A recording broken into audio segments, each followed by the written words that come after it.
അസ്സലാമു അലൈക്കും വറഹ്മത്തുള്ളാഹി വബറകാതുഹു.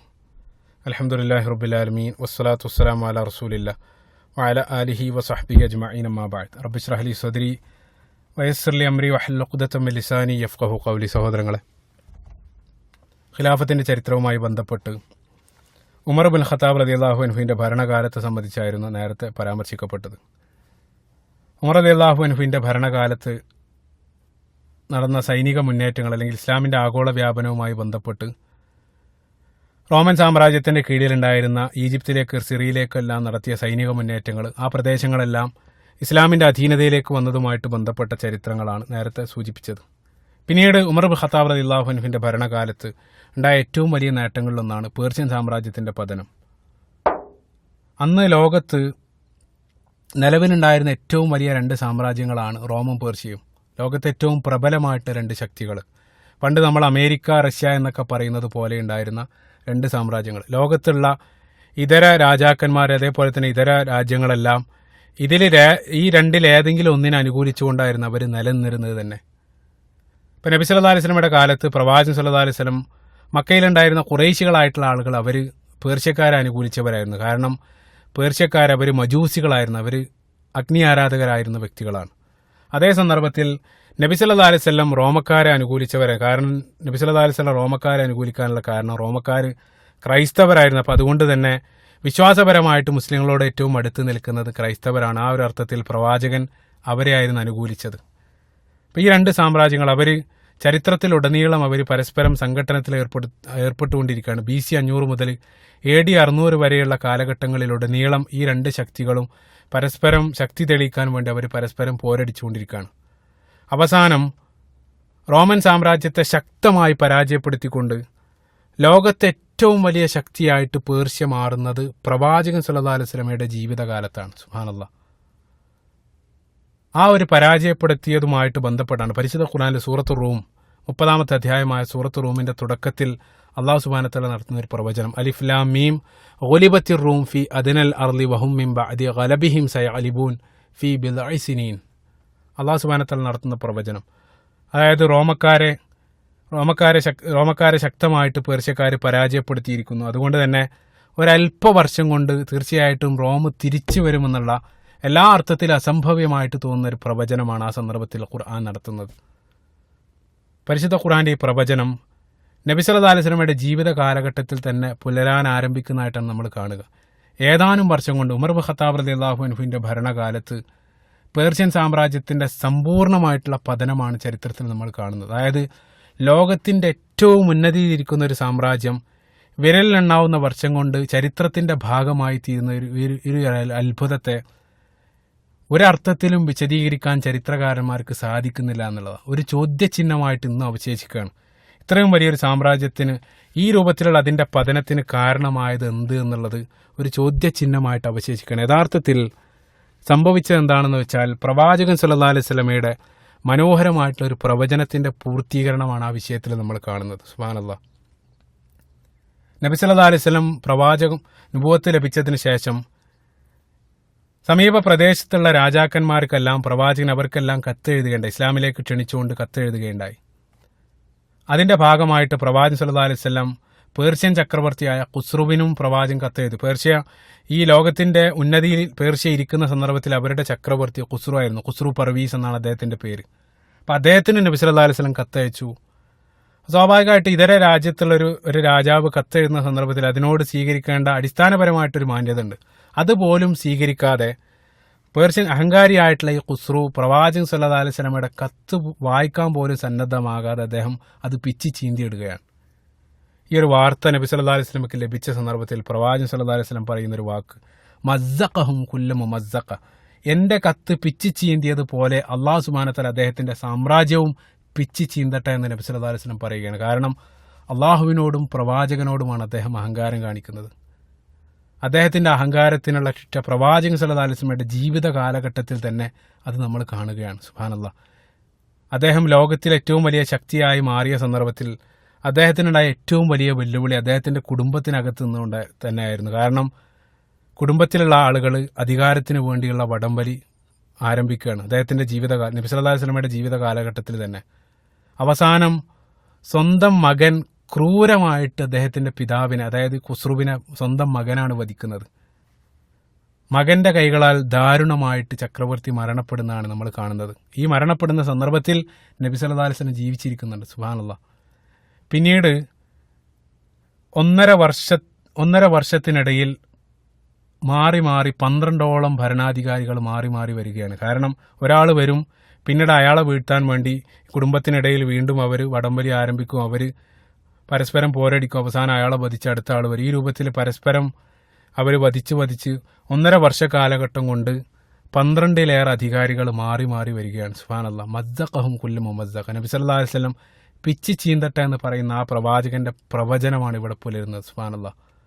അവസാനം ഖുസ്രുവിന്റെ ആൺകുട്ടികളെല്ലാം അവരെല്ലാം തമ്മിലടിച്ച് മരണപ്പെട്ട അവസാനം അദ്ദേഹത്തിനുണ്ടായിരുന്ന ഒരു പെൺകുട്ടിയാണ് അധികാരത്തിൽ വരുന്നത്. ഖുസ്രുവിന്റെ പെൺകുട്ടിയായിരുന്ന പുരാൻ ദുഖ്ത് എന്നറിയപ്പെടുന്ന ഒരു സ്ത്രീയാണ് അവസാനം പേർഷ്യൻ സാമ്രാജ്യത്തിന്റെ ചക്രവർത്തിയായിട്ട് വരുന്നത്. ഈ സന്ദർഭത്തിലാണ് നബി സല്ലല്ലാഹു അലൈഹി വസല്ലം പ്രസിദ്ധമായിട്ടുള്ള ഹദീസ് പറയുന്നത്. അതായത് ഒരു സ്ത്രീ നയിക്കുന്ന സമൂഹം ഒരിക്കലും വിജയിക്കുകയില്ല എന്ന പ്രവാചകന്റെ സല്ലല്ലാഹു അലൈഹി വസല്ലമയുടെ പ്രസിദ്ധമായിട്ടുള്ള ഹദീസ്. ആ സന്ദർഭത്തിലാണ് നബി സല്ലല്ലാഹു അലൈഹി വസല്ലം പറയുന്നത്, ലം യഫ്ലിഹു ഖൗമുൻ വല്ലൗ അംറഉം ഇംറഅ എന്നുള്ള നബി സല്ലല്ലാഹു അലൈഹി വസല്ലമയുടെ ഹദീസ്. ഈ ഹദീസിനെ സംബന്ധിച്ച് 2 രൂപത്തിലുള്ള അഭിപ്രായം പണ്ഡിതന്മാർ പറഞ്ഞതായിട്ട് കാണാൻ സാധിക്കും. ഒരു വിഭാഗം പണ്ഡിതന്മാർ ഇത് ഒരു ഖബറായിക്കൊണ്ടാണ് നബി സല്ലല്ലാഹു അലൈഹി വസല്ലം പറഞ്ഞത്. അതായത് നബി സല്ലല്ലാഹു അലൈഹി വസല്ലം പേർഷ്യയുടെ ആ ഒരു വാർത്തയായിട്ടാണ് ഇത് പറഞ്ഞതെന്നും അതേ സന്ദർഭത്തിൽ ഇതൊരു അമ്രാണ്, അതായത് നബി സല്ലല്ലാഹു അലൈഹി വസല്ലം കൽപ്പന രൂപത്തിലാണ് പറഞ്ഞതെന്നുള്ള 2 അഭിപ്രായങ്ങൾ കാണാൻ സാധിക്കും. ഏതായിരുന്നാലും ഈ ഖുസ്രുവിന്റെ പെൺകുട്ടി അധികാരത്തിൽ വരുന്നു. അവൾക്ക് ശേഷം പിന്നീട് 2 ഭരണാധികാരികൾ കൂടെ വരുന്നു. അവസാനം ഖുസ്രുവിന്റെ പേരക്കിടാവായ യസ്ദജർജ് മൂന്നാമൻ, അദ്ദേഹമാണ് പിന്നീട് അവസാനത്തെ പേർഷ്യൻ അധികാരിയായിട്ട് വരുന്നത്. ഉമർ ഇബ്നു ഖത്താബ് റളിയല്ലാഹു അൻഹുവിന്റെ ഖിലാഫത്ത് കാലത്ത് ഈ യസ്ദജർജ് ആയിരുന്നു പേർഷ്യൻ സാമ്രാജ്യത്തിന്റെ ഭരണാധികാരി. ഇപ്പം നബി സല്ലല്ലാഹു അലൈഹി വസല്ലമയുടെ കാലഘട്ടത്തിൽ തന്നെ ഈ ഒരു പ്രവചനം പൂർത്തീകരിക്കുന്നതായിട്ട്, അല്ലെങ്കിൽ പ്രവചനത്തിന്റെ പുലർച്ച നമ്മൾ കണ്ടുകൊണ്ടിരിക്കുകയാണ്. നബി സല്ലല്ലാഹു അലൈഹി വസല്ലം ഒരു ഹദീസല്ല, നിരവധി സന്ദർഭത്തിൽ പേർഷ്യയുടെ തകർച്ച പ്രവചിച്ചതായിട്ട് കാണാൻ സാധിക്കും. മറ്റൊന്ന്, നബി സല്ലല്ലാഹു അലൈഹി വസല്ലം ഹിജറ പോകുന്ന സന്ദർഭത്തിൽ സുബ്ഹാനല്ലാഹ് മനോഹരമായിട്ടുള്ള സംഭവം, പ്രവാചകൻ രഹസ്യമായിട്ട് അബൂബക്കർ സിദ്ദീഖ് റളിയല്ലാഹു അൻഹുവിനോടൊപ്പം ഹിജറ പോയിക്കൊണ്ടിരിക്കുന്ന സന്ദർഭത്തിൽ നബി സല്ലല്ലാഹു അലൈഹി വസല്ലമയെ വധിക്കാൻ വേണ്ടി വരുന്ന സുറാഖത്ത് ബിൻ മാലിക്, അദ്ദേഹം പിന്നീട് ഇസ്ലാമിലേക്ക് വന്നു. അദ്ദേഹം തന്നെയാണ് ഹദീസ് ഉദ്ധരിക്കുന്നത്.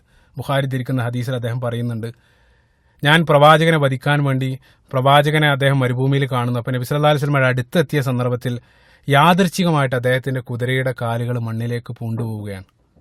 അദ്ദേഹം കുതിരയുടെ കാല് വലിച്ചെടുക്കുന്നു. പിന്നീടും നബി സല്ലല്ലാഹു അലൈഹി വസല്ലമയെ പിന്തുടരുന്നു. പ്രവാചകന്റെ അടുത്തെത്താനാകുമ്പോൾ വീണ്ടും അത് സംഭവിക്കും. അവസാനം അദ്ദേഹത്തിനും പ്രവാചകനും ഇടയിൽ ഒരു പുകയുടെ ഒരു മറ സൃഷ്ടിക്കപ്പെടുകയാണ്. അവസാനം അദ്ദേഹത്തിന് മനസ്സിലായി, ഒരിക്കലും എനിക്ക് നബി സല്ലല്ലാഹു അലൈഹി വസല്ലമയെ കീഴടക്കാൻ സാധിക്കില്ല എന്ന്. അപ്പം അദ്ദേഹം ഉറക്കെ വിളിച്ചു പറഞ്ഞു, പ്രവാചകൻ എനിക്ക് താങ്കളുടെ അടുത്തെത്താൻ അനുമതി നൽകണമെന്ന്. അത് പറഞ്ഞ സന്ദർഭത്തിൽ അദ്ദേഹത്തിന് നബി സല്ലല്ലാഹു അലൈഹി വസല്ലമയുടെ അടുത്തെത്താൻ സാധിക്കുകയാണ്. ഈ ഒരു സന്ദർഭത്തിൽ അദ്ദേഹവുമായിട്ട് സംസാരിച്ച് പ്രവാചകൻ സല്ലല്ലാഹു അലൈഹി വസല്ലം അദ്ദേഹം മടങ്ങുന്ന സന്ദർഭത്തിൽ നബി സല്ലല്ലാഹു അലൈഹി വസല്ലം അദ്ദേഹത്തോട് ചോദിക്കുന്ന ചോദ്യം, ഓ സുറാഖ, താങ്കൾ പേർഷ്യൻ ചക്രവർത്തിയുടെ വളകൾ താങ്കളുടെ കയ്യിൽ അണിഞ്ഞാൽ എങ്ങനെ ഇരിക്കുമെന്ന് നബി സല്ലല്ലാഹു അലൈഹി വസല്ലം ചോദിക്കുന്നുണ്ട്. ചോദ്യം കേട്ട സന്ദർഭത്തിൽ അത്ഭുതത്തോടുകൂടെ സുറാഖത്ത് ബിൻ മാലിക് ചോദിക്കുന്നുണ്ട്, പ്രവാചകരെ, പേർഷ്യയുടെ ഭരണാധികാരിയായിട്ടുള്ള കിസ്രയാണോ താങ്കൾ ഉദ്ദേശിക്കുന്നത്? അത്ഭുതത്തോടുകൂടെ. കാരണം നിങ്ങളൊന്ന് ചിന്തിച്ചു നോക്കുക, സ്വന്തം ജീവന് പോലും സംരക്ഷണമില്ലാതെ ഒളിച്ചോടുന്ന പ്രവാചകൻ സല്ലല്ലാഹു അലൈഹി വസല്ലമയാണ് ലോകത്ത് അക്കാലഘട്ടത്തിൽ ഏറ്റവും വലിയ ശക്തിയായ പേർഷ്യൻ സാമ്രാജ്യത്തിന്റെ ചക്രവർത്തിയുടെ കൈവളകൾ ഈ മരുഭൂമിയിലുള്ള ഈ വധുവിന്റെ കയ്യിലെത്തിച്ചേരുമെന്ന് പ്രവചിക്കുന്നത്. 1% പോലെ അതിന്റെ സംഭവ്യത ആ ഒരു ഘട്ടത്തിൽ നമുക്ക് മനസ്സിലാകുകയില്ല. പക്ഷേ സുബ്ഹാനല്ലാഹ്, ഈ ഒരു പ്രവചനവും പൂർത്തീകരിക്കുന്നതായിട്ടാണ് നമ്മൾ കാണുന്നത്. അവസാനം ഉമർ ഇബ്നു ഖത്താബ് റളിയല്ലാഹു അൻഹുവിന്റെ ഭരണകാലത്ത് പേർഷ്യൻ സാമ്രാജ്യത്തെ കീഴടക്കിയ സന്ദർഭത്തിൽ പേർഷ്യൻ ചക്രവർത്തിയുടെ അദ്ദേഹത്തിന്റെ സ്വത്തുക്കളെല്ലാം ഉമർ ഇബ്നു ഖത്താബ് റളിയല്ലാഹു അൻഹുവിന്റെ പള്ളിയിലേക്ക് എത്തിയ സന്ദർഭത്തിൽ അതിൽ നിന്നും ഈ ഖുസ്രുവിന്റെ കൈവളകൾ ഉമർ ഇബ്നു ഖത്താബ് റളിയല്ലാഹു അൻഹു എടുത്ത് പ്രവാചകൻ സല്ലല്ലാഹു അലൈഹി വസല്ലമയുടെ ആ പ്രവചനത്തിന്റെ പൂർത്തീകരണത്തിനായിട്ട് സുറാഖത്ത് ബിൻ മാലിക്കിന്റെ കൈകളിലേക്ക് ധരിപ്പിക്കുന്നതായിട്ട് ഒരു സംഭവം കാണാൻ സാധിക്കും. സുബ്ഹാനല്ലാഹ്, അത്ര അത്ഭുതകരമാണ്. അതേപോലെ തന്നെ മറ്റൊരു സന്ദർഭത്തിൽ നസായി ഉദ്ധരിക്കുന്ന ഹദീസിൽ മനോഹരമായിട്ടുള്ള മറ്റൊരു സംഭവം, ഖന്തക്ക് യുദ്ധത്തിന്റെ സന്ദർഭത്തിൽ പ്രവാചകൻ സല്ലല്ലാഹു അലൈഹി വസല്ലം ഒരു കിടങ്ങ് ഒഴിച്ചുകൊണ്ടിരിക്കുന്ന സന്ദർഭത്തിൽ സ്വഹാബികൾ ഒരു കല്ല് എത്ര വെട്ടിയിട്ട് അത് കല്ല് മുറിയുന്നില്ല. അപ്പോൾ അവർ നബി സല്ലല്ലാഹു അലൈഹി വസല്ലമയോട് പറയാണ്, പ്രവാചകർ, ഈ കല്ല് എത്ര വെട്ടിയിട്ടും വെട്ടുന്നു. സുബ്ഹാനല്ലാഹ്, നിങ്ങൾ ചിന്തിച്ചു നോക്കുക, അനുയായികൾ നേതാവിനെയാണ് ഈ പണിക്ക് വേണ്ടി വിളിക്കുന്നത്. നമ്മളെല്ലാം അതിൻ്റെ നേർ വിപരീത കാഴ്ചയാണ് ഇന്ന് നമ്മൾ കാണുന്നത്. നബി സല്ലല്ലാഹു അലൈഹി വസല്ലം അവരോട് ആ മഴു വാങ്ങിയിട്ട് പ്രവാചകൻ ശക്തമായിട്ട് ആ കല്ല് വെട്ടുകയാണ്. വെട്ടിയ സന്ദർഭത്തിൽ അതിൽ നിന്നും തീപ്പൊരി പാറുകയാണ്. സ്വഹാബികളായിട്ടുള്ള ആളുകൾ ചോദിച്ചു, പ്രവാചകർ എന്ത് വെട്ടാണ് നിങ്ങൾ വെട്ടിയത്? തീപ്പൊരി പോലെ അതിൽ നിന്ന് പോകുന്നതായിട്ട് നിങ്ങൾ കണ്ടു. അപ്പോൾ നബി സല്ലല്ലാഹു അലൈഹി വസല്ലം ആദ്യത്തെ വെട്ടിയ സന്ദർഭത്തിൽ പ്രവാചകൻ ഉറക്കെ വിളിച്ചു പറഞ്ഞു, അല്ലാഹു അക്ബർ, ഷ്യാമിൻ്റെ താക്കോൽ എനിക്ക് നൽകപ്പെട്ടിരിക്കുന്നു. സുബ്ഹാനല്ലാഹ്. അതായത് സിറിയ എനിക്ക് നൽകപ്പെട്ടിരിക്കുന്നു എന്ന് നബി സല്ലല്ലാഹു അലൈഹി വസല്ലം ആ ഘട്ടത്തിൽ വിളിച്ചു പറയുകയാണ്. വീണ്ടും നബി സല്ലല്ലാഹു അലൈഹി വസല്ലം പാറയിൽ വെട്ടി. ആ സന്ദർഭത്തിലും തീപ്പൊരി വന്നു. ആ സന്ദർഭത്തിൽ പ്രവാചകൻ സല്ലല്ലാഹു അലൈഹി വസല്ലം ഉറക്കെ വിളിച്ചു പറഞ്ഞു, അല്ലാഹു അക്ബർ, പേർഷ്യയുടെ താക്കോൽ എനിക്ക് അള്ളാഹു നൽകപ്പെട്ടിരിക്കുന്നു. സുബ്ഹാനല്ലാഹ്. വീണ്ടും നബി സല്ലല്ലാഹു അലൈഹി വസല്ലം അതിൽ വെട്ടുന്നു. മൂന്നാമതായിട്ട് പ്രവാചകൻ സല്ലല്ലാഹു അലൈഹി വസല്ലം പറഞ്ഞു, അല്ലാഹു അക്ബർ, മദാഇനിലെ വെള്ളക്കോട്ടകൾ ഞാനിപ്പോൾ കാണുന്നു. ഈ ഒരു 3 പ്രവചനം, സുബ്ഹാനല്ലാഹ്, ഈ 3 പ്രവചനവും പൂർത്തീകരിക്കുന്നതായിട്ടാണ് നമ്മൾ കാണുന്നത്. ശ്യാം ഇസ്ലാമിൻ്റെ അധീനതയിലേക്ക് വന്നതായിട്ട് നേരത്തെ ഞാൻ സൂചിപ്പിച്ചു. ഇപ്പോൾ പേർഷ്യയും ഇസ്ലാമിൻ്റെ അധീനതയിലേക്ക് വരാൻ പോവുകയാണ്. പ്രവാചകൻ സല്ലല്ലാഹു അലൈഹി വസല്ലമയുടെ ആ പ്രവചനത്തിൻ്റെ പൂർത്തീകരണമാണ് ഇവിടെയെല്ലാം നമ്മൾ കാണുന്നത്. ഏതായിരുന്നാലും പേർഷ്യയുമായിട്ട് ബന്ധപ്പെട്ട നേരത്തെ സൂചിപ്പിക്കപ്പെട്ട ചരിത്രം അത് ചുരുങ്ങിയ രൂപത്തിൽ ഒരിക്കൽ കൂടെ ആവർത്തിക്കുകയാണ്. അബൂബക്കർ സിദ്ദീഖ് റളിയല്ലാഹു അൻഹുവിൻ്റെ കാലഘട്ടത്താണ് ആരംഭിക്കുന്നത്. അബൂബക്കർ സിദ്ദീഖ് റളിയല്ലാഹു അൻഹുവിൻ്റെ കാലഘട്ടത്തിൽ മുസന്ന ബിൻ ഹാരിസ് റളിയല്ലാഹു അൻഹു എന്നറിയപ്പെടുന്നൊരു വ്യക്തി, അദ്ദേഹം ബഹ്റൈനിലെ ഭരണാധികാരിയായിരുന്നു. അദ്ദേഹം ഇസ്ലാം സ്വീകരിച്ച സന്ദർഭത്തിൽ ഖലീഫയുടെ അനുമതി ഇല്ലാതെ തന്നെ അദ്ദേഹം പേർഷ്യയുടെ ഒരു ചെറിയ ഭാഗവുമായിട്ട് അദ്ദേഹം യുദ്ധം തുടങ്ങുകയാണ്. അപ്പോൾ അദ്ദേഹത്തിൻ്റെ ആ യുദ്ധത്തിൽ, അദ്ദേഹത്തിൻ്റെ നടത്തിയ മുന്നേറ്റത്തിൽ എല്ലാ അർത്ഥത്തിൽ അദ്ദേഹത്തിന് വിജയം കൈവരിക്കാൻ സാധിക്കുന്നു. വിജയിച്ച സന്ദർഭത്തിൽ അദ്ദേഹം ഖലീഫയെ അബൂബക്കർ സിദ്ദീഖ് റളിയല്ലാഹു അൻഹുവിനോട് പറയുകയാണ്, അതായത് പേർഷ്യക്കാർക്കെതിരെ ഞാനൊരു നീക്കം നടത്തിയിട്ടുണ്ട്, അത് എനിക്ക് വിജയമാണ്. അപ്പോൾ അതുകൊണ്ട് തന്നെ ആ നീക്കം അല്ലെങ്കിൽ ആ സൈനിക മുന്നേറ്റം എനിക്ക് തുടരാൻ കൂടുതൽ സൈന്യത്തെ താങ്കൾ വിട്ടുതരേണ്ടതുണ്ടെന്ന് ഖലീഫയോട് മുസന്ന ബിൻ ഹാരിസ് റളിയല്ലാഹു അൻഹു അഭിപ്രായപ്പെടുകയാണ്. അതിൻ്റെ ഭാഗമായിട്ട് അബൂബക്കർ സിദ്ദീഖ് റളിയല്ലാഹു അൻഹു ഖാലിദ് ബിൻ വലീദ് റളിയല്ലാഹു അൻഹു യമാമ യുദ്ധത്തിന് ശേഷം മുസന്ന ബിൻ ഹാരിസ് റളിയല്ലാഹു അൻഹുയോട് കൂടെ അബൂബക്കർ സിദ്ദീഖ് റളിയല്ലാഹു അൻഹു അദ്ദേഹത്തെ പേർഷ്യയുടെ കീഴിലുള്ള ഇറാഖിലേക്ക് അയക്കുകയാണ്. ഖാലിദ് ബിൻ വലീദ് റളിയല്ലാഹു അൻഹു അവിടെ പോയി ഇറാഖും സമീപ പ്രദേശങ്ങളെല്ലാം കീഴടക്കി മുന്നേറ്റം തുടങ്ങിക്കൊണ്ടിരിക്കുന്ന സന്ദർഭത്തിലാണ് അബൂബക്കർ സിദ്ദീഖ് റളിയല്ലാഹു അൻഹു അദ്ദേഹത്തോട് സിറിയയിലേക്ക് മടങ്ങാൻ വേണ്ടി കൽപ്പിക്കുന്നത്. അപ്പോൾ ഖാലിദ് ബിൻ വലീദ് റളിയല്ലാഹു അൻഹു പേർഷ്യയിൽ യുദ്ധം അവസാനിപ്പിച്ചുകൊണ്ട് അദ്ദേഹം സിറിയയിലേക്ക് പോവുകയാണ്. ഖാലിദ് ബിൻ വലീദ് റളിയല്ലാഹു അൻഹു പോകുന്ന സന്ദർഭത്തിൽ അദ്ദേഹം മുസന്ന ബിൻ ഹാരിസ് റളിയല്ലാഹു അൻഹുവിനെ ചുമതല ഏൽപ്പിക്കണം. അതായത് കീഴടക്കിയ പ്രദേശങ്ങളിൽ ചുമതല മുസന്ന ബിൻ ഹാരിസ് റളിയല്ലാഹു അൻഹുവിനെ ഏൽപ്പിക്കുന്നു. പകുതി സൈന്യത്തെ അവിടെ ഉപയോഗിച്ചുകൊണ്ടാണ് ഖാലിദ് ബിൻ വലീദ് റളിയല്ലാഹു അൻഹു മടങ്ങുന്നത്. സ്വാഭാവികമായിട്ടും ഈ അവസരം പേർഷ്യക്കാരായിട്ടുള്ള ആളുകൾ മുതലെടുക്കും. അവർ തിരിച്ചടി ആരംഭിക്കുകയാണ്. തങ്ങൾക്ക് നഷ്ടപ്പെട്ട പ്രദേശങ്ങൾ തിരിച്ചു പിടിക്കാൻ വേണ്ടി അവർ മുസ്ലിം സൈന്യത്തെ പ്രതിരോധിക്കാൻ അവരുടെ പ്രതിരോധ നടപടികൾ അവർ ആരംഭിക്കുകയാണ്. അവർ അതിൻ്റെ ഭാഗമായിട്ട് മുസ്ലിങ്ങൾക്കെതിരെ യുദ്ധത്തിന് വരികയാണ്. ഈ സന്ദർഭത്തിൽ ഈ മുസന്ന ബിൻ ഹാരിസ് റളിയല്ലാഹു അൻഹുവും അതേപോലെ തന്നെ മുസ്ലിം സൈന്യാധിപനായിട്ടുള്ള മറ്റൊരു വ്യക്തി അബൂ ഉബൈദ സഖഫി റളിയല്ലാഹു അൻഹു, ഈ രണ്ടാളുകളും അവർ കഴിയുന്ന രൂപത്തിലൊക്കെ പ്രതിരോധിച്ചെങ്കിലും പേർഷ്യൻ സൈന്യം അവർ വലിയൊരു സൈന്യവുമായിട്ട് മുസ്ലിങ്ങളെ നേരിടാൻ വേണ്ടി വരികയാണ്. മുസ്ലിങ്ങൾ യൂഫ്രട്ടീസ് നദിയുടെ തീരത്തും പേർഷ്യൻ സൈന്യം മറുകരയിലുമായിട്ട് താവളമടിച്ചു. അവസാനം ഈ രണ്ട് സൈന്യത്തിന് പുറമെ നദിക്ക് കുറുകെ ഒരു പാലമുണ്ട്. യൂഫ്രട്ടീസ് നദിയുടെ കുറുകെ ഒരു ചെറിയ പാലമുണ്ടായിരുന്നു. അപ്പോൾ പേർഷ്യൻ സൈന്യാധിപനായിരുന്ന റുസ്തം അദ്ദേഹം മുസ്ലിങ്ങളെ വെല്ലുവിളിച്ചു. അദ്ദേഹം ചോദിച്ചു, നിങ്ങൾക്ക് ഈ പാലം കടന്ന് ഇങ്ങോട്ട് വരാൻ ധൈര്യമുണ്ടോ എന്ന് അദ്ദേഹം വെല്ലുവിളിച്ചു. യഥാർത്ഥത്തിൽ അതൊരു വലിയ തന്ത്രമായിരുന്നു. മുസന്ന ബിൻ ഹാരിസ് റളിയല്ലാഹു അൻഹുവിന് ആ തന്ത്രം മനസ്സിലാക്കാൻ സാധിച്ചു. പക്ഷേ അബൂ ഉബൈദ സഖഫി റളിയല്ലാഹു അൻഹു അദ്ദേഹം പറഞ്ഞ ആ വെല്ലുവിളി സ്വീകരിച്ച് നമ്മൾ പോകേണ്ടതുണ്ടെന്ന് പറഞ്ഞുകൊണ്ട് അദ്ദേഹം മുസ്ലിങ്ങളുമായിട്ട് ആ പാലം മുറിച്ച് കടന്ന് ശത്രുക്കളുടെ ആ പ്രവിശ്യയിലേക്ക് പോവുകയാണ്. മുസ്ലിങ്ങൾ പാലം മുറിച്ച് കടന്ന ഉടൻ തന്നെ ശത്രുക്കളായിട്ടുള്ള ആളുകൾ ആ പാലം നശിപ്പിക്കുകയാണ്. ശത്രുക്കൾ പാലം നശിപ്പിച്ചതിന് ശേഷം അതിഘോരമായിട്ടുള്ള യുദ്ധം അരങ്ങേറുകയാണ്. മുസ്ലിങ്ങൾക്ക് തിരിച്ചു പോകാൻ വരെ സ്ഥലമുണ്ടായിരുന്നില്ല. കാരണം പാലമാണ് ആകെ ഉണ്ടായിരുന്ന വഴി. അതവർ നശിപ്പിച്ചുകൊണ്ട് തന്നെ മുസ്ലിങ്ങൾ ആ ഒരു സ്ഥലത്തിനിടയിൽ കുടുങ്ങി. മുസ്ലിങ്ങൾക്ക് വൻ ശക്തമായിട്ട് തിരിച്ചടി ഇവിടെ നേരിടേണ്ടി വരികയാണ്. 4000-ഓളം മുസ്ലിങ്ങൾ ആ ഒരു യുദ്ധത്തിൽ മരണപ്പെടുകയാണ്. മുസ്ലിം സൈന്യാധിപനായിരുന്ന മുസന്ന ബിൻ ഹാരിസ് റളിയല്ലാഹു അൻഹു അദ്ദേഹം പരിക്കുകളോടെ രക്ഷപ്പെട്ടെങ്കിലും ഇതര സൈന്യാധിപനായിരുന്ന അബൂ ഉബൈദ സഖഫി റളിയല്ലാഹു അൻഹു അദ്ദേഹം ആ യുദ്ധത്തിൽ മരണപ്പെടുകയാണ്. മുസ്ലിങ്ങളെ ഈ രൂപത്തിലുള്ള പരാജയത്തിന് ഒരു കാരണം പേർഷ്യക്കാരായിട്ടുള്ള ആളുകൾ അവർ ആനയെ ആ യുദ്ധത്തിൽ ഉപയോഗിച്ചിരുന്നു. അത് പേർഷ്യൻ യുദ്ധതന്ത്രങ്ങളിൽ ഒന്നായിരുന്നു. അവർ നിരവധി ആനകളുമായിട്ടാണ് യുദ്ധത്തിന് വന്നത്.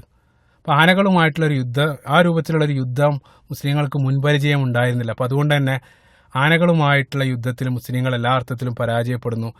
ഒരു ആനയുടെ ചവിട്ടേറ്റുകൊണ്ടാണ് മുസ്ലിം സൈന്യാധിപനായ അബൂബൈദ സഖഫി റളിയല്ലാഹു അൻഹു യുദ്ധത്തിൽ മരണപ്പെടുന്നത്. വളരെ പ്രസിദ്ധമായിട്ടുള്ള യുദ്ധം ജിസ്ർ യുദ്ധം എന്ന പേരിലാണ് അറിയപ്പെടുന്നത്. ജിസ്ർ എന്നുള്ള അറബി പദത്തിനർത്ഥം പാലം എന്നുള്ളത്. അതായത് ഈ ഒരു പാലം കൊണ്ടാണ് ഈ രൂപത്തിലുള്ള പരാജയം ഏറ്റുവാങ്ങേണ്ടി വന്നത് എന്നുള്ളതുകൊണ്ട് തന്നെ ആ യുദ്ധം ചരിത്രത്തിൽ അറിയപ്പെടുന്നത് ഹർബുൽ ജിസ്ർ അല്ലെങ്കിൽ ജിസ്ർ യുദ്ധം എന്ന പേരിലാണ്. ഈ രൂപത്തിൽ മുസ്ലിങ്ങൾക്കേറ്റ കനത്ത ആഘാതം. ഈ ഒരു സന്ദർഭത്തിൽ മുസ്ലിം സൈന്യാധിപനായിരുന്ന ഒരാൾ മരണപ്പെട്ടു. മുസന്ന ബിൻ ഹാരിസ് റളിയല്ലാഹു അൻഹു. അദ്ദേഹം ഖലീഫ ഉമർ ബിൻ ഖത്താബ് റളിയല്ലാഹു അൻഹു അദ്ദേഹം സഹായം അഭ്യർത്ഥിച്ചുകൊണ്ട് അദ്ദേഹം ഒരു വികാര നിർഭരമായിട്ടുള്ള ഒരു കത്ത് അദ്ദേഹം എഴുതുകയാണ്. ആ കത്ത് വായിച്ച സന്ദർഭത്തിൽ ഖലീഫ ഉമർ ബിൻ ഖത്താബ് റളിയല്ലാഹു അൻഹു അദ്ദേഹം തന്നെ സ്വയം യുദ്ധത്തിന് വരാൻ വേണ്ടി സന്നദ്ധമാണ്. അത്രയേറെ അദ്ദേഹത്തിന് വിഷമം തോന്നി. കാരണം അത്രയേറെ മുസ്ലിങ്ങളാണ് പേർഷ്യക്കാർ വധിച്ചിട്ടുള്ളത്. അദ്ദേഹം തന്നെ യുദ്ധത്തിന് വരാൻ തയ്യാറാകുന്നു. മദീനയിലുണ്ടായിരുന്ന സ്വഹാബികളെല്ലാം അദ്ദേഹത്തെ തടയുകയാണ്.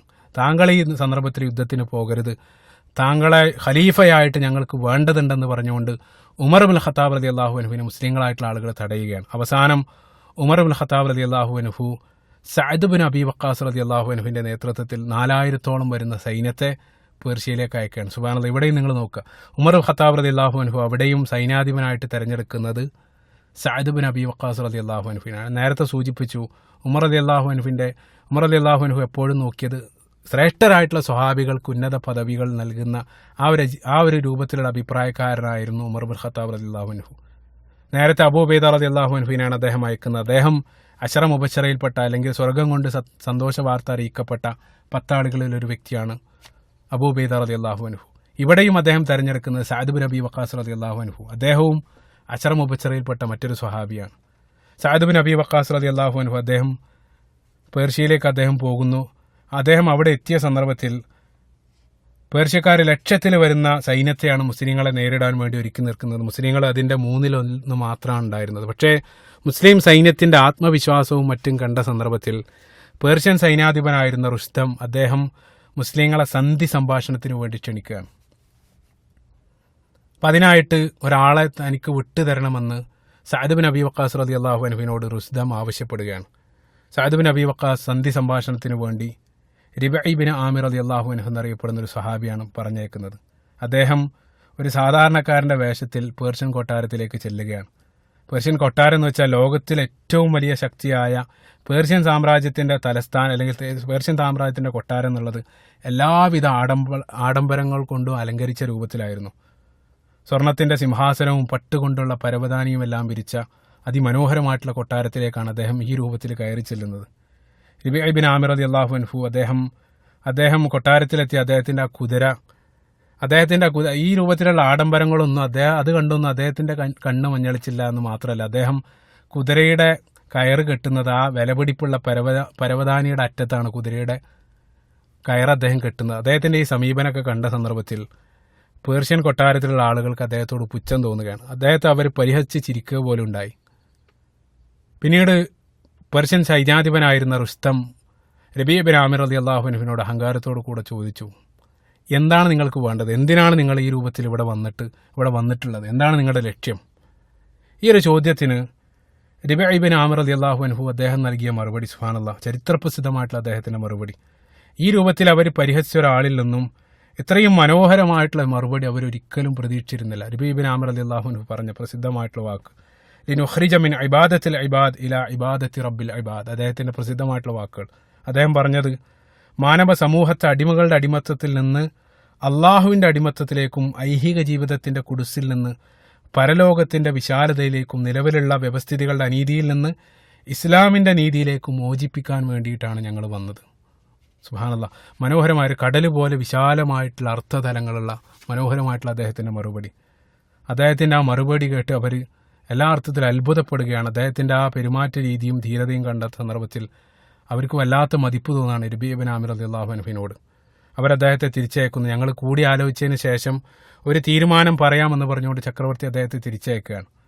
അപ്പോൾ സന്ധി സംഭാഷണങ്ങളെല്ലാം പരാജയപ്പെടുന്ന അവസാനം പേർഷ്യക്കാർ യുദ്ധത്തിന് വേണ്ടി തന്നെ വരികയാണ്. ഈ യുദ്ധത്തിൻ്റെ ഭാഗമായിട്ട് മുസ്ലിങ്ങളും പേർഷ്യക്കാരും ഖാദിസിയയിലെത്തുകയാണ്. ഖാദിസിയ എന്നറിയുന്നത് ഇന്ന് ഇന്നത്തെ ആധുനിക ഇറാഖിലുള്ള ഒരു ഗ്രാമമാണ് ഖാദിസിയ. ഈ ഖാദിസിയ യുദ്ധം യഥാർത്ഥത്തിൽ ഇസ്ലാമിക ചരിത്രത്തിൽ ഏറ്റവും പ്രസിദ്ധമായിട്ടുള്ള യുദ്ധമാണ്. ഈ യുദ്ധമാണ് പേർഷ്യൻ സാമ്രാജ്യത്തിന്റെ പതനത്തിന് കാരണമായിട്ടുള്ള ഏറ്റവും പ്രധാനപ്പെട്ട യുദ്ധം എന്നുള്ള നിലക്ക് ഖാദിസിയ യുദ്ധം വളരെ ചരിത്രപ്രസിദ്ധമാണ്. 4 ദിവസം സുദീർഘമായിട്ടുള്ള ആ യുദ്ധത്തിന്റെ ചരിത്രം മുഴുവനായിട്ട് പറയുന്നില്ല. ഏറ്റവും ചുരുങ്ങിയ രൂപത്തിൽ 4 ദിവസം നീണ്ടുന്ന യുദ്ധത്തിൽ ഓരോ ദിവസവും നിരവധി സംഭവങ്ങൾ അരങ്ങേറുന്നുണ്ട്. ആദ്യത്തെ ദിനത്തിൽ മുസ്ലിങ്ങൾ ഒരു ഘട്ടത്തിൽ പരാജയപ്പെടുമോ എന്നുള്ള ഇടത്ത് വരെ കാര്യങ്ങളെത്തി. പ്രധാനപ്പെട്ട കാരണം പറയപ്പെടുന്നത് പേർഷ്യക്കാരുടെ ഭാഗത്ത് അവർ 50ഓളം ആനകളെ യുദ്ധത്തിന് വേണ്ടി കൊണ്ടുവന്നിരുന്നു. അപ്പോൾ ആനകളുമായിട്ട് ഉള്ള ഒരു യുദ്ധം മുസ്ലിങ്ങളെ സംബന്ധിച്ചിടത്തോളം അവർക്ക് സുപരിചിതമായിരുന്നു. അവർക്ക് അത്തരത്തിലൊരു മുൻപരിചയമില്ല ആനകളുമായിട്ടുള്ളൊരു യുദ്ധം. അപ്പം അതുകൊണ്ട് തന്നെ ആനകളുമായിട്ടുള്ള അവർ നടത്തിയ യുദ്ധരീതി എല്ലാ അർത്ഥത്തിലും മുസ്ലിങ്ങൾക്ക് ഇടയിൽ വലിയ പ്രയാസമുണ്ടാക്കി. മുസ്ലിങ്ങളുടെ കുതിരകൾ ആനയെ കണ്ട് ഭയന്നോടി. ഈ രൂപത്തിൽ മുസ്ലിങ്ങൾ ഒരർത്ഥത്തിൽ പരാജയപ്പെടുമോ എന്നുള്ള ആദ്യത്തെ ദിവസത്തിൽ മുസ്ലിങ്ങൾ പരാജയപ്പെടുമോ എന്ന് സംശയിച്ചു. രണ്ടാമത്തെ ദിവസത്തിൽ മുസ്ലിങ്ങൾ ചെയ്ത ഒരു തന്ത്രം എന്താണെന്ന് വെച്ചാൽ മുസ്ലിങ്ങൾ അവരുടെ സംഘത്തെ വിവിധ ഭാഗങ്ങളാക്കി വേർതിരിച്ചു. ആ ശത്രുക്കളുടെ കണ്ണിൽ അവർ കണ്ടാൽ വീണ്ടും സൈന്യത്തെ കൊണ്ടുവന്ന് മുസ്ലിം സൈന്യത്തിന്റെ ശക്തി വർദ്ധിച്ചിട്ടുണ്ടെന്ന് അവർ തോന്നിക്കുന്ന വിധത്തിൽ ഇതൊരു യുദ്ധതന്ത്രമാണ്. അതായത് ഉള്ള ആളുകളെ വ്യത്യസ്ത ഗ്രൂപ്പുകളാക്കി തിരിച്ച് ശത്രുക്കളുടെ കണ്ണിൽ അവരൊരുപാടുണ്ടെന്ന് തോന്നിക്കുന്ന രൂപത്തിൽ ഏറ്റവും ആധുനികമായിട്ടുള്ള യുദ്ധങ്ങളിൽ പോലും അതേ തന്ത്രം അവർ ഉപയോഗിക്കുന്നതായിട്ട് കാണാൻ സാധിക്കും. അതായത് 20 യുദ്ധവിമാനങ്ങളാണുള്ളതെങ്കിൽ അതൊരു പ്രത്യേക രൂപത്തിൽ അത് വിന്യസിച്ച് ശത്രുക്കളായിട്ടുള്ള ആളുടെ കണ്ണിൽ ഒരുപാടുള്ളതായിട്ട് തോന്നിപ്പിക്കുന്ന രൂപത്തിലുള്ള ഒരു യുദ്ധതന്ത്രം അതാണ് മുസ്ലിങ്ങൾ അതിൽ ഉപയോഗിച്ചത്. അതേപോലെ തന്നെ മറ്റൊരു രസകരമായിട്ടുള്ളൊരു കാര്യം മുസ്ലിങ്ങളായിട്ടുള്ള ആളുകൾ ഉപയോഗിച്ച മറ്റൊരു തന്ത്രം എന്താണെന്ന് വെച്ചാൽ അവരുടെ ഒട്ടകത്തെ അല്ല ഒരു പ്രത്യേക ജീവിയുടെ രൂപത്തിൽ, അതായത് ഒരു അപൂർവ ജീവിയെ പോലെ ഒട്ടകത്തെ വേഷം കെട്ടിച്ചു. അപ്പം അതുകൊണ്ട് തന്നെ ഈ രൂപത്തിൽ ഒട്ടകത്തെ കണ്ട സന്ദർഭത്തിൽ തലേ ദിവസം മുസ്ലിങ്ങളുടെ കുതിരകൾ ആനകളെ കണ്ട് ഭയന്നോടിയതുപോലെ ശത്രുക്കളുടെ കുതിരകളെല്ലാം ഒട്ടകത്തിന്റെ ഈ രൂപം കണ്ട സന്ദർഭത്തിൽ കുതിരകൾ പരിഭ്രാന്തരായിട്ട് തിരിച്ചുവിടാൻ തുടങ്ങി. അതെല്ലാ അർത്ഥത്തിലും മുസ്ലിങ്ങൾക്ക് സുബ്ഹാനല്ലാഹ് അനുകൂലമായി തീരും. സുബ്ഹാനല്ലാഹ് ഈ തന്ത്രങ്ങളെല്ലാം എവിടെ നിന്നാണ് ലഭിക്കുന്നത് നിങ്ങൾ ചിന്തിച്ചു നോക്കാം. ആ അവസരത്തിനൊത്ത് മുസ്ലിങ്ങൾ ഉയരാൻ അത് അല്ലാഹു സുബ്ഹാനഹു വ തആലയുടെ സഹായം എന്നല്ലാതെ മറ്റൊരർത്ഥത്തിൽ നമുക്ക് വ്യാഖ്യാനിക്കാൻ സാധ്യമല്ല. അപ്പോൾ 2-ാം ദിവസം മുസ്ലിങ്ങൾക്ക് ഒരൽപ്പം മുന്നേറ്റം നടത്താൻ സാധിക്കുന്നു. 3-ാമത്തെ ദിവസത്തിൽ പേർഷ്യക്കാരെന്ത് ചെയ്യുന്നു വെച്ചാൽ അവർ കൂടുതൽ ആനകൾ ഇറക്കുകയാണ്. പേർഷ്യൻ മുന്നേറ്റം സഅദ് ബിൻ അബി വഖാസ് റളിയല്ലാഹു അൻഹുവിന്റെ ടെന്റ് വരെ എത്തി. അതായത് മുസ്ലിം സൈന്യാധിപനായിട്ടുള്ള സഅദ് ബിൻ അബി വഖാസ് റളിയല്ലാഹു അൻഹു താമസിക്കുന്ന ആ ഒരു ക്വാർട്ടേഴ്സ് വരെ അവർ മുന്നേറ്റം നടത്തി. ആനകളാണ് മുസ്ലിം മുന്നേറ്റത്തിന് തടസ്സമെന്ന് മനസ്സിലാക്കിയ സഅദ് ബിൻ അബി വഖാസ് റളിയല്ലാഹു അൻഹു മുസ്ലിം സൈന്യത്തോട് അദ്ദേഹം നിർദ്ദേശിച്ചു, നിങ്ങൾ ആനകളുടെ കണ്ണിലേക്ക് അമ്പ് ചെയ്യുക. സ്വാഭാവികമായിട്ടും കണ്ണ് നശിച്ചു കഴിഞ്ഞാൽ ആനകളായിട്ടുള്ള ആളുകൾ അവർ എല്ലാ അർത്ഥത്തിലും അവരുടെ നിയന്ത്രണത്തിൽ നിന്നും ആനകളുടെ മേലെയുള്ള നിയന്ത്രണം പേർഷ്യക്കാർക്ക് നഷ്ടപ്പെടും. അത് എല്ലാ അർത്ഥത്തിലും യുദ്ധം അലങ്കോലമാകാൻ അത് കാരണമാകുമെന്ന് മനസ്സിലാക്കിയ സഅദ് ബിൻ അബി വഖാസ് റളിയല്ലാഹു അൻഹു ഈ ഒരു കൽപ്പന മുസ്ലിങ്ങൾക്ക് നൽകുകയാണ്. അവരതിൻ്റെ അടിസ്ഥാനത്തിൽ ആനകളുടെ കണ്ണിലേക്ക് അമ്പെയ്യുന്നു. ആ തീരുമാനം എല്ലാ അർത്ഥത്തിലും വിജയകരമായിരുന്നു. മുസ്ലിങ്ങൾക്ക് ഒരല്പം കൂടെ ആധിപത്യം യുദ്ധത്തിൽ ലഭിക്കാൻ അത് കാരണമായിത്തീരുന്നു. 3-ാം ദിവസവും ഘോരമായിട്ടുള്ള യുദ്ധം തുടരുകയാണ്. രാത്രി മുഴുനീളം യുദ്ധം തുടരുന്ന അവസാനം രാവിലെ വരെ, അതായത് 24 മണിക്കൂർ തുടർച്ചയായിട്ട് യുദ്ധം തുടർന്നുകൊണ്ടിരിക്കുകയാണ്. അവസാനം യുദ്ധം അവസാനിച്ച സന്ദർഭത്തിൽ പേർഷ്യക്കാരെ പരാജയപ്പെടുത്തിക്കൊണ്ട് മുസ്ലിങ്ങൾക്ക് വിജയം നേടാൻ സാധിച്ചു എന്നുള്ളത് സുബ്ഹാനല്ലാഹ്. അതായത് ലക്ഷക്കണക്കിന് വരുന്ന പേർഷ്യക്കാരെയാണ് കേവലം അതിൻ്റെ 1/3 വരുന്ന മുസ്ലിങ്ങളെ തോൽപ്പിക്കുന്നത്. ഇതും ഇത്രയേറെ ആനകളും മറ്റു സജ്ജീകരണങ്ങളായിട്ട് വന്നിട്ട് പോലും അല്ലാഹു സുബ്ഹാനഹു വ തആലയുടെ സഹായം എന്നല്ലാതെ സുബ്ഹാനല്ലാഹ് ഇതിനെ സംബന്ധിച്ച് ഏത് രൂപത്തിലാണ് ഇത് വിശദീകരിക്കാമെന്ന് പോലും അറിയില്ല. ഖാദിസിയയിലെ വിജയ വാർത്ത ഉമർ ഇബ്നു ഖത്താബ് റളിയല്ലാഹു അൻഹു ആവേശത്തോടു കൂടെ മദീനയിൽ കാത്തിരിക്കുകയായിരുന്നു ആ വിജയത്തിൻ്റെ വാർത്ത ലഭിക്കാൻ വേണ്ടി. ഈ വിജയ വാർത്ത ലഭിച്ച ഉടനെ ഖലീഫ ഉമർ ഇബ്നു ഖത്താബ് റളിയല്ലാഹു അൻഹു സഅദ് ബിൻ അബി വഖാസ് റളിയല്ലാഹു അൻഹുവിനോട് ഉടൻ മുന്നേറ്റം തുടരാൻ, അതായത് നിർത്തിവെക്കരുത്, താങ്കൾ ഇനിയും മുന്നോട്ട് പോകണമെന്നാണ് ഖലീഫയുടെ കൽപ്പന. അതിൻ്റെ അടിസ്ഥാനത്തിൽ അടുത്ത ലക്ഷ്യം മദായിനായിരുന്നു. നേരത്തെ സൂചിപ്പിച്ചു, മദായിൻ പേർഷ്യൻ സാമ്രാജ്യത്തിന്റെ തലസ്ഥാനമാണ്. അപ്പോൾ തലസ്ഥാനം തകരുക എന്ന് വെച്ചാൽ ആ സാമ്രാജ്യം തകർന്നതിന് തുല്യമാണ്. തലസ്ഥാനമാണ് ഒരു രാജ്യത്തിന്റെ ഐഡന്റിറ്റി തീരുമാനിക്കുന്നത്. അപ്പം അതുകൊണ്ട് തന്നെ മദായിനിലേക്ക് മുന്നേറണമെന്നാണ് ഖലീഫ ഉമർ ഇബ്നു ഖത്താബ് റളിയല്ലാഹു അൻഹു സഅദ് ബിൻ അബി വഖാസ് റളിയല്ലാഹു അൻഹുവിനോട് കൽപ്പിക്കുന്നത്. ഇന്ന് ബഗ്ദാദിൽ നിന്ന് 35 കിലോമീറ്റർ അകലെയുള്ള ഒരു പ്രദേശമാണ് ഇന്നത്തെ മദായിൻ എന്ന് പറയുന്ന സ്ഥലം. അന്നത്തെ ചരിത്രശേഷിപ്പുകൾ ഇന്നും അതേ രൂപത്തിൽ അവിടെ കാണാൻ സാധിക്കും. വലിയ വെള്ളത്തൂണുകൾ. നബി സല്ലല്ലാഹു അലൈഹി വസല്ലമയുടെ ആ പ്രവചനം സുബ്ഹാനല്ലാഹ്, നേരത്തെ ഞാൻ സൂചിപ്പിച്ചു. ഖന്തക്ക് യുദ്ധവേളയിൽ പ്രവാചകൻ സല്ലല്ലാഹു അലൈഹി വസല്ലം പറയുന്ന ആ പ്രവചനം, മദാഇനിലെ വെള്ളക്കോട്ടകൾ എനിക്ക് കാണിക്കപ്പെട്ടു, അതിൻ്റെ താക്കോൽ അള്ളാഹു സുബ്ഹാനഹു വ തആല എനിക്ക് നൽകപ്പെട്ടിരിക്കുന്നത് നബി സല്ലല്ലാഹു അലൈഹി വസല്ലം സന്ദർഭത്തിൽ പറയുന്നുണ്ട്. ജീവിതത്തിൽ ഒരിക്കൽ പോലും പ്രവാചകൻ മദായിനിൽ പോയിട്ടില്ല. പക്ഷേ നബി സല്ലല്ലാഹു അലൈഹി വസല്ലമയുടെ ആ വാക്കുകൾ അത് ഇന്നും അതേ രൂപത്തിൽ ആ ചരിത്ര ശേഷിപ്പുകൾ അവിടെ അവശേഷിക്കുന്നതായിട്ട് കാണാൻ സാധിക്കും. മനോഹരമായിട്ടുള്ള മദായിൻ എന്ന് പറയുമ്പോൾ തന്നെ മദീനയുടെ ബഹുവചനാണ് മദായിൻ. നിരവധി പട്ടണങ്ങൾ ചേർന്ന ഒരു പ്രദേശം, ടൈഗ്രീസ് നദിയുടെ തീരത്തുള്ള ആ പ്രദേശം മുസ്ലിങ്ങൾ ഉപരോധിക്കുകയാണ്. മുസ്ലിങ്ങൾ ഉപരോധം തുടർന്ന സന്ദർഭത്തിൽ ചക്രവർത്തിയായ യസ്ദജർജ് മൂന്നാമൻ അദ്ദേഹം സന്ധി സംഭാഷണത്തിന് ഇങ്ങോട്ട് വരികയാണ്. അപ്പോൾ ഇങ്ങോട്ട് വരുന്നത് തന്നെ അവരുടെ പരാജയമാണ് കാണിക്കുന്നത്. സ്വാഭാവികമായിട്ടും മുസ്ലിങ്ങൾ അതിനെ അനുകൂലിച്ചില്ല. അവസാനം ഒരു യുദ്ധവും കൂടാതെ തന്നെ മദായിൻ, അതായത് പേർഷ്യൻ സാമ്രാജ്യത്തിൻ്റെ തലസ്ഥാനവും മുസ്ലിങ്ങളുടെ കയ്യിലേക്ക് വരികയാണ്. സുബ്ഹാനല്ലാഹ്, പേർഷ്യൻ സാമ്രാജ്യത്തിൻ്റെ ആ ഒരു തലസ്ഥാനം മുസ്ലിങ്ങളുടെ കയ്യിലെത്തിയ സന്ദർഭത്തിൽ ആ പേർഷ്യൻ സാമ്രാജ്യത്തിൻ്റെ രാജാവിരുന്ന സിംഹാസനത്തിൽ ഗവർണറായിട്ട് ഇരിക്കാൻ വേണ്ടി ഉമർ ഇബ്നു ഖത്താബ് റളിയല്ലാഹു അൻഹു തെരഞ്ഞെടുക്കുന്നത് സൽമാനുൽ ഫാരിസി റളിയല്ലാഹു അൻഹുവിനാണ്. സുബ്ഹാനല്ലാഹ്, നിങ്ങൾ ചിന്തിച്ചു നോക്കുക. ഒരു സന്ദർഭത്തിൽ പേർഷ്യയിലെ ഒരു അടിമയായിരുന്നു സൽമാൻ ഫാരിസി റളിയല്ലാഹു അൻഹു. ആ അടിമയായി പേർഷ്യയിൽ നിന്നും രക്ഷപ്പെട്ട് മദീനയിലെത്തിയ സൽമാൻ ഫാരിസി റളിയല്ലാഹു അൻഹു ഇന്ന് അദ്ദേഹം തിരിച്ചു പോകുന്ന സന്ദർഭത്തിൽ ആ പ്രദേശത്തിൻ്റെ ഭരണാധികാരിയായിട്ടാണ് അദ്ദേഹം ആ ഒരു കസേരയിലിരിക്കുന്നത്. ഈ ഒരു മാറ്റം, അതായത് ഈ ഒരു രൂപത്തിലുള്ള ഒരു പരിവർത്തനം, സുബ്ഹാനല്ലാഹ്, ആ ഒരു സന്ദർഭത്തിൽ അദ്ദേഹത്തിൻ്റെ ആ ഒരു ചിന്ത, സുബ്ഹാനല്ലാഹ്, നിങ്ങളും ചിന്തിച്ചു നോക്കുക.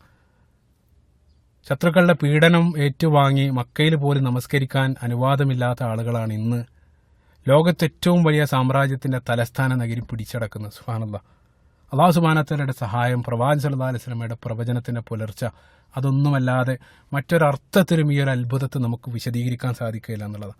തലസ്ഥാന നഗരിയായിട്ടുള്ള മദായിൻ നഷ്ടപ്പെട്ടതോടുകൂടെ ബാക്കി വരുന്ന പേർഷ്യൻ സംഘത്തെ ഒരുമിച്ച് കൂട്ടി യസ്ദജർജ് അദ്ദേഹം മുസ്ലിങ്ങൾക്ക് ഒരു തിരിച്ചടി നൽകാൻ വേണ്ടി അദ്ദേഹം ശ്രമിക്കുകയാണ്. എല്ലാ അർത്ഥത്തിലും ഏതെങ്കിലും രൂപത്തിൽ അവസാനത്തെ ശ്രമം എന്നുള്ള അതിൻ്റെ ഭാഗമായിട്ട് യസ്ദജർജ് മൂന്നാമൻ അദ്ദേഹം മുസ്ലിങ്ങൾക്കെതിരെ വീണ്ടും സംഘത്തെ ഒരുമിച്ച് കൂട്ടുന്നു. അദ്ദേഹത്തിന് കഴിയുന്നത്ര സംഘത്തെ ഒരുമിച്ച് കൂട്ടി അദ്ദേഹം മുസ്ലിങ്ങളുമായിട്ട് യുദ്ധത്തിന് വരികയാണ്. വലിയൊരു സംഘവുമായിട്ട് അദ്ദേഹം യുദ്ധത്തിന് വരികയാണ്. അവസാന ശ്രമം. ആ സന്ദർഭത്തിൽ സഅദ് ബിൻ അബീ വഖാസ് റളിയല്ലാഹു അൻഹു ഉമർ ഇബ്നു ഖത്താബ് റളിയല്ലാഹു അൻഹുവിനോട് കൂടുതൽ സൈന്യത്തെ ആവശ്യപ്പെടുന്നു. ഉമർ ഇബ്നു ഖത്താബ് റളിയല്ലാഹു അൻഹു നുഅ്മാൻ ബിൻ മുഖ്രിൻ റളിയല്ലാഹു അൻഹുവിൻ്റെ നേതൃത്വത്തിൽ മറ്റൊരു കൂടുതൽ സംഘത്തെ സഅദ് ബിൻ അബീ വഖാസ് റളിയല്ലാഹു അൻഹുവിന് അയച്ചു കൊടുക്കുകയാണ്. മുസ്ലിങ്ങൾ വെറും 30,000, ശത്രുക്കൾ അതിൻ്റെ 3 ഇരട്ടി, 100,000 വരുന്ന ശത്രുക്കളുമായിട്ട് മുസ്ലിങ്ങൾ ഇന്നത്തെ ഇറാനിലുള്ള നഹ്വന്ദിൽ വെച്ചുകൊണ്ട് അടുത്ത യുദ്ധം അരങ്ങേറുകയാണ്. നഹ്വന്ത് യുദ്ധം എന്നറിയപ്പെടുന്ന, ഫതഹുൽ ഫുതൂഹ് എന്ന പേരിലാണ് ഇത് അറിയപ്പെടുന്നത്. കാരണം പേർഷ്യൻ സാമ്രാജ്യത്തിൻ്റെ സമ്പൂർണ്ണ പരാജയത്തിന് ഭാഗമായി തീർന്ന യുദ്ധമാണ് ഈ നഹ്വന്ത് യുദ്ധം. അതിഘോരമായിട്ടുള്ള ഈ ഒരു യുദ്ധം, അതായത് പേർഷ്യൻ സാമ്രാജ്യത്തിൻ്റെ പിടിച്ചു നിൽക്കാനുള്ള അവസാനത്തെ ശ്രമത്തിൻ്റെ ഭാഗമായിരുന്നു ഈ നഹ്വന്ത് യുദ്ധം. നഹ്വന്ത് യുദ്ധത്തിൽ മുസ്ലിങ്ങളുടെ ആത്മവീര്യം ചോർത്താൻ വേണ്ടി ശത്രുക്കൾ നിരവധി തന്ത്രങ്ങൾ പ്രയോഗിക്കുന്നുണ്ട്. അവർ ഒരു ഘട്ടത്തിൽ ഉമർ ഇബ്നു ഖത്താബ് റളിയല്ലാഹു അൻഹു മരണപ്പെട്ടു എന്നുള്ള രൂപത്തിലുള്ള ഒരു കിംവദന്തി പോലും അവർ യുദ്ധക്കളത്തിൽ പ്രചരിപ്പിക്കുകയുണ്ടായി. അതിലൊന്നും അകപ്പെടാതെ മുസ്ലിങ്ങൾ ഈ യുദ്ധത്തിൽ അവർക്കെതിരെ വിജയിക്കുകയാണ്. ഈ യുദ്ധത്തിൽ മുസ്ലിങ്ങൾ വിജയിക്കുന്നു. ഈ യുദ്ധത്തിൽ മുസ്ലിം സൈന്യാധിപനായിരുന്ന ഈ മുസന്നബിൻ ഹാരിസ് ഉമർ ഖത്താബ് റളിയല്ലാഹു അൻഹു സൈന്യാധിപനായിട്ട് അയച്ച നുഅ്മാൻ ബിൻ മുഖ്രിൻ റളിയല്ലാഹു അൻഹു അദ്ദേഹം ആ യുദ്ധത്തിൽ മരണപ്പെടുന്നുണ്ട്. അവസാനം ഈ നഹ്വന്ത് യുദ്ധത്തിന് ശേഷം ഇനി ഒരർത്ഥത്തിലും തനിക്ക് മുന്നേറാൻ സാധിക്കുകയില്ലെന്ന് മനസ്സിലായ യസ്ദജർജ്, അതായത് പേർഷ്യൻ ചക്രവർത്തി, അദ്ദേഹം അവിടെ ഉണ്ടായിരുന്ന പല രാജാക്കന്മാരെയും സമീപിച്ച് കെഞ്ചി നോക്കി. അതായത് ഒരിക്കൽ കൂടെ മുസ്ലിങ്ങൾക്കെതിരെ യുദ്ധം നയിക്കാൻ വേണ്ടി ആരും അതിന് സന്നദ്ധമായില്ല എന്ന് മാത്രമല്ല, ഇതര രാജാക്കന്മാരെല്ലാം അദ്ദേഹത്തെ കൈയൊഴിയുകയാണ്. സുബ്ഹാനല്ലാഹ്, അവസാനം എല്ലാം നഷ്ടപ്പെട്ടവനായിട്ട് ഒരു നേരത്തെ ഭക്ഷണത്തിന് പോലും ഇതര ഗവർണർമാരോടും കൊട്ടാരത്തിലുള്ളവരോടും ഇരക്കേണ്ട ഒരു അവസ്ഥയിലേക്ക് പോലും ചക്രവർത്തി ആയിത്തീരുകയാണ്. എല്ലാം അദ്ദേഹത്തിന് നഷ്ടപ്പെടുകയാണ്. അവസാനം ഒരു നേരത്തിൻ്റെ ഭക്ഷണത്തിന് പോലും വകയില്ലാത്ത യസ്ദജർജ് ചക്രവർത്തി അദ്ദേഹം വേഷം മാറിക്കൊണ്ട് തിരിച്ചറിയപ്പെടാത്ത വിധം ഒരു സാധാരണക്കാരൻ്റെ വേഷം ധരിച്ച് ഒരു ഗ്രാമത്തിലെത്തുകയാണ് ഒരു നേരത്തെ ഭക്ഷണത്തിന് വേണ്ടി. സുബ്ഹാനല്ലാഹ്, നിങ്ങൾ ചിന്തിച്ചു നോക്കുക. അവിടെ ഉണ്ടായിരുന്ന ഒരു മില്ലുകാരനോട്, അതായത് അരി അരക്കുന്ന ഒരു വ്യക്തി, അദ്ദേഹത്തിനോട് പോയിട്ട് അദ്ദേഹം സഹായം തേടുകയാണ്. സഹായം തേടിയ സന്ദർഭത്തിൽ ഈ മില്ലുകാരൻ അദ്ദേഹത്തിന്റെ വീട്ടിലേക്ക് ഈ ചക്രവർത്തി, അദ്ദേഹം അറിയുന്നില്ല ഇത് ചക്രവർത്തിയാണ്, അദ്ദേഹം ഇദ്ദേഹത്തെ വീട്ടിലേക്ക് കൊണ്ടുപോകുന്നു. വീട്ടിൽ വെച്ചിട്ട് അദ്ദേഹത്തിന്റെ കയ്യിലുണ്ടായിരുന്ന ആ ഒരു സമ്പത്ത്, അദ്ദേഹം ഈ പെട്ടി കണ്ട സന്ദർഭത്തിൽ അതിലെന്തോ ഉണ്ടാകുമെന്ന് കരുതി ഈ വ്യക്തി ഈ ചക്രവർത്തിയെ വധിക്കുകയാണ് വീട്ടിൽ വെച്ച്. വധിച്ചതിന് ശേഷം ആ പെട്ടി തുറന്ന സന്ദർഭത്തിലാണ്, പെട്ടിയിലുണ്ടായിരുന്ന കിരീടവും എഴുത്തുമെല്ലാം കണ്ട സന്ദർഭത്തിലാണ് താൻ വധിച്ചത് പേർഷ്യൻ സാമ്രാജ്യത്തിന്റെ ചക്രവർത്തിയാണെന്ന് ആ വ്യക്തി, അതായത് ഈ സാധാരണക്കാരനായുള്ള വ്യക്തി തിരിച്ചറിയുന്നു. സുബ്ഹാനല്ലാഹ്.